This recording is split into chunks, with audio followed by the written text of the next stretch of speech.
ആപ്കി അദാലത്തിൽ film star Aditya പഞ്ചോളിയുടെ മേലുള്ള കുറ്റാരോപണം ഇദ്ദേഹം പോലീസിനോടൊന്നും പറയുന്നില്ല എന്നുള്ളതാണ്. ആദിത്യ പഞ്ചോളി സർ, ന്യൂസ് പേപ്പറിൽ എന്താ എഴുതിയിരിക്കുന്നതെന്ന് വെച്ചാൽ മുംബൈ പോലീസ് താങ്കളെ എല്ലായിടത്തിലും അന്വേഷിച്ചുകൊണ്ടിരിക്കുകയാണ്. പക്ഷെ താങ്കൾ ആപ്കി അദാലത്തിൽ വന്നിരിക്കുന്നു. സർ, മുംബൈ പോലീസ് വിചാരിക്കുകയാണെങ്കിൽ ഞാനൊക്കെ അവർക്കൊരു ചെറിയ ഇരയാണ്. അവർ വിചാരിക്കുകയാണെങ്കിൽ ദാവൂദ് ഇബ്രാഹിമിനെ വരെ പിടിച്ചോണ്ട് വരാം.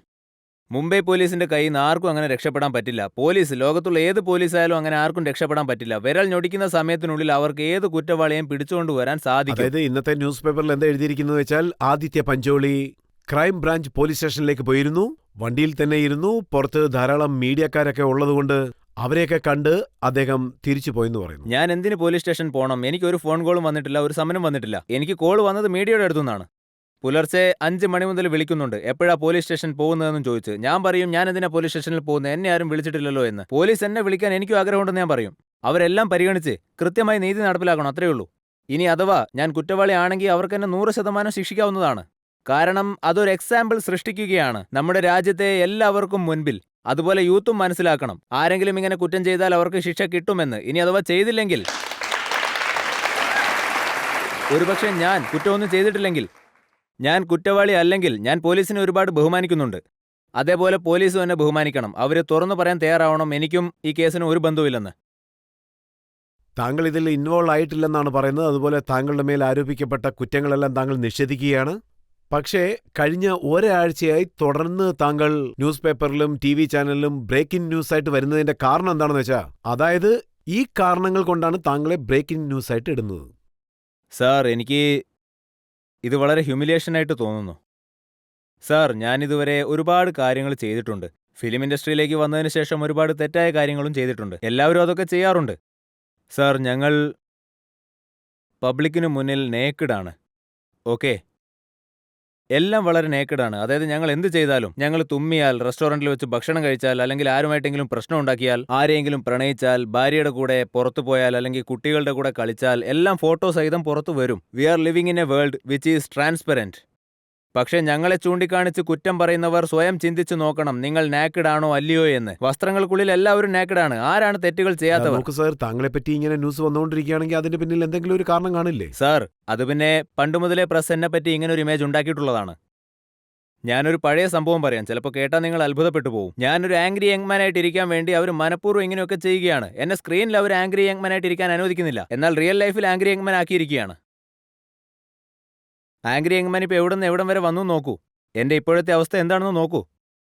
എനിക്ക് ഇങ്ങനെ ഒരു ഇമേജും തന്ന് അതെല്ലാ കാലത്തേക്കും നിലനിർത്തുവാൻ വേണ്ടി എന്നെ വില്ലനാക്കിയിരിക്കുകയാണ്. സാർ, ഞാൻ എന്ത് തെറ്റാണ് ചെയ്തത്? എൻ്റെ പേരിൽ എന്തെങ്കിലും കേസ് നടന്നുകൊണ്ടിരിക്കുന്നുണ്ടോ?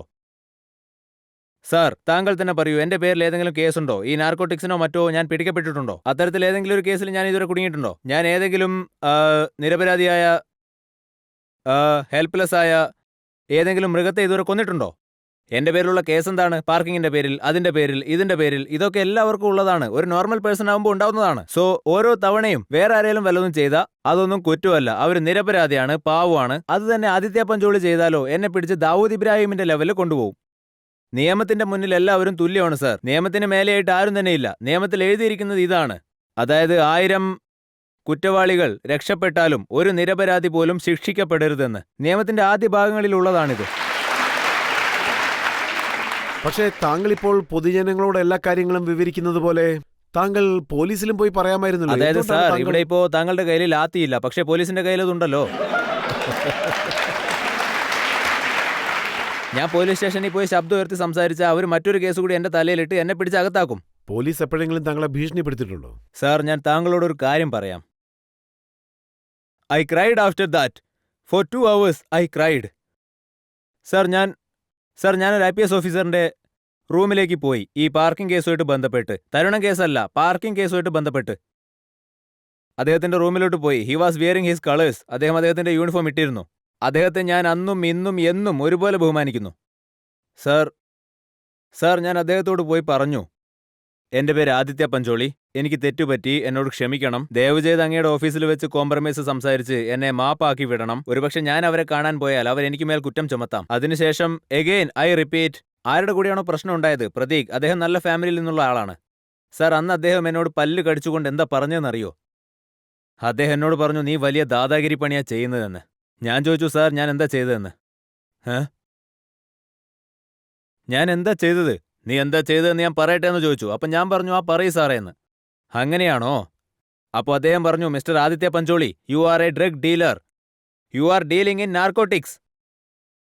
ഓക്കെ, അത്രയും വലിയൊരു ഓഫീസർ എന്ന യൂണിഫോമിൽ അദ്ദേഹത്തിന്റെ ഓഫീസിൽ വെച്ചാണ് എന്നോട് ഇങ്ങനെ പറഞ്ഞത്. ഞാൻ ചുമ്മാ റോഡിലൂടെ നടന്നു പോകുന്ന ഒരാളൊന്നും ആയിരുന്നില്ല. അങ്ങനെ നടന്നു പോകുന്ന ഒരാളോട് ഇങ്ങനെയൊന്നും പറയാൻ സാധിക്കില്ല, അതായത് അയാൾ തെറ്റൊന്നും ചെയ്തില്ലെങ്കിൽ. അദ്ദേഹം പറഞ്ഞു mister Aditya Pancholi, you are a drug peddler, you are dealing in narcotics. ഞാൻ ചോദിച്ചു സർ. അപ്പൊ പറഞ്ഞു ഇത് മാത്രമല്ല, you are a match fixer. ഞാൻ ചോദിച്ചു സാർ നിങ്ങൾ എന്തൊക്കെയായി പറയുന്നതെന്ന്. അപ്പൊ പറഞ്ഞു ഒന്നുമല്ല mister Aditya Pancholi, you are a pimp. അദ്ദേഹം എന്നെ പിംപ് എന്ന് വിളിച്ചു. ഞാൻ വീട്ടിലെത്തിയ ശേഷം കരഞ്ഞു. കാരണം വേറൊന്നുമല്ല, എന്നെക്കൊണ്ട് ഒന്നും ചെയ്യാൻ സാധിച്ചില്ല. Yes sir, you are the boss, നിങ്ങൾക്ക് എന്ത് വേണേലും ചെയ്യാം, എന്നെക്കൊണ്ട് നിങ്ങളെ ഒന്നും ചെയ്യാൻ പറ്റില്ലല്ലോ. അദ്ദേഹം തന്നെ എന്നോട് പറഞ്ഞു നിന്നെ ഇങ്ങനെയൊന്നും അല്ലായിരുന്നു ഇങ്ങോട്ട് കൊണ്ടുവരേണ്ടത്. നിന്റെ വീട്ടിന്റെ പുറത്ത് വെച്ച് നിന്റെ തുണിയെല്ലാം ഉരിഞ്ഞ് എല്ലാവരുടെയും മുന്നിൽ വെച്ച് നിന്നെ തല്ലണമായിരുന്നു എന്ന് പറഞ്ഞു. ഞാൻ ഇന്ന് അദ്ദേഹത്തോട് പറയാണ്, എന്റെ ദേഹത്തൊന്ന് കൈവച്ച് നോക്ക്. ഞാനും ദൈവത്തെ വിളിക്കാറുണ്ട്. ഞാൻ പ്രാർത്ഥിക്കുന്ന എന്റെ ദൈവത്തോട് ഞാൻ പറഞ്ഞു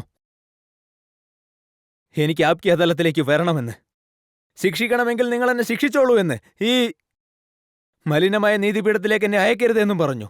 ഞാൻ പോയി ഒരിക്കലും അവരുടെ മുന്നിൽ കെഞ്ചാൻ പാടില്ല. എനിക്ക് എന്ത് ശിക്ഷ വേണമെങ്കിലും ദൈവം തരട്ടെ എന്ന് ഞാൻ പറഞ്ഞു. അങ്ങ് തന്നാലും അവർക്ക് അതിനുള്ള അർഹതയില്ല. ഞാൻ ദൈവത്തിന്റെ മുന്നിൽ ഇങ്ങനെയാ കരഞ്ഞത്, ഒറ്റയ്ക്കിരുന്നു കൊണ്ട്. ഒരു പോലീസ് ഓഫീസർ ഇങ്ങനെയാണോ സാർ എല്ലാവരോടും സംസാരിക്കേണ്ടത്? ഞാൻ 21 വർഷമായിട്ട് ഫിലിം ഇൻഡസ്ട്രിയിൽ വർക്ക് ചെയ്യാണ്. എന്റെ അച്ഛൻ ഒരു സ്റ്റാർ ഒന്നും ആയിരുന്നില്ല, ഞാനൊരു താരപുത്രനൊന്നും ആയിരുന്നില്ല. എന്നുവെച്ച് എനിക്ക് ആരും ഇല്ലെന്നല്ല അർത്ഥം. എനിക്ക് തെരുവിലിറങ്ങേണ്ടി വന്നാലും എന്റെ പുറകിൽ 10,000 ഉണ്ടാവും എനിക്കൊപ്പം. താങ്കൾ പറഞ്ഞതിനെക്കുറിച്ച് പബ്ലിക്കിന്റെ അഭിപ്രായം എന്താണെന്ന് നമുക്ക് അവരോട് തന്നെ ചോദിക്കാം. അതായത് താങ്കൾ മാച്ച് ഫിക്സിംഗിൽ ഇൻവോൾവ്ഡ് ആണ് എന്നും പറഞ്ഞ് താങ്കളുടെ പേരിൽ കുറ്റം ചുമത്തിയപ്പോൾ ആ സമയത്ത് നിങ്ങൾക്ക് എന്താ അനുഭവപ്പെട്ടത്? ഒരു ആക്ടർ മാച്ച് ഫിക്സിംഗിന്റെ പേരിൽ ആരോപണം നേരിടുന്നത് ആദ്യമായിട്ടാണ് വാർത്തയിൽ വരുന്നത്. അതിനെപ്പറ്റി താങ്കൾക്ക് എന്ത് തോന്നുന്നു? ഞാൻ തന്നെയായിരിക്കും അവസാനത്തേതും. പക്ഷെ സാർ അത് അങ്ങനെ പറയാൻ പറ്റില്ലല്ലോ. പറയാൻ പറ്റില്ല. വീണ്ടും ചിലപ്പോൾ ആരെങ്കിലും ബലിയാടാവാം. നോക്കൂ, ഞാനൊരു മാച്ച് ഫിക്സിംഗും നടത്തിയിട്ടില്ല. എനിക്കതുമായിട്ട് യാതൊരു ബന്ധവുമില്ല. ഞാൻ ഒരു തവണ മാത്രമേ മുരളീധരനെ കണ്ടിട്ടുള്ളൂ. അതുപോലെ ഇന്ത്യൻ ടീമിലെ ഒരു പ്ലെയറെയും എനിക്ക് ഇതുവരെ ഒരു പരിചയവുമില്ല. ഇപ്പോഴാ പുറത്ത് ജതൻ ശർമ്മയെ കണ്ടത്. എനിക്ക് ഇന്ത്യൻ ടീമിലെ ഒരു പ്ലെയറെ പോലും പരിചയമില്ല. പിന്നെ ഞാൻ എങ്ങനെയാണ് ഈ മാച്ച് ഫിക്സിംഗ് ഒക്കെ നടത്തുക? എന്താ ചോദിക്കുന്നത് വെച്ചാൽ ഇങ്ങനെയുള്ള കുറ്റങ്ങൾ എനിക്കത് ഫീൽ ചെയ്തു. എനിക്ക് വല്ലാത്ത വിഷമം തോന്നി സാർ. എനിക്ക് വല്ലാത്ത പ്രയാസം ഉണ്ടായി സാർ. ഞാൻ ഈ നീതിപീഠത്തിൽ ഇരിക്കുന്നതിന് മുന്നേ തന്നെ പറഞ്ഞു ഞാൻ ഇതുവരെ എന്റെ ജീവിതത്തിൽ ചെയ്ത എല്ലാ തെറ്റുകളും അംഗീകരിക്കാൻ തയ്യാറാണ് എന്ന്.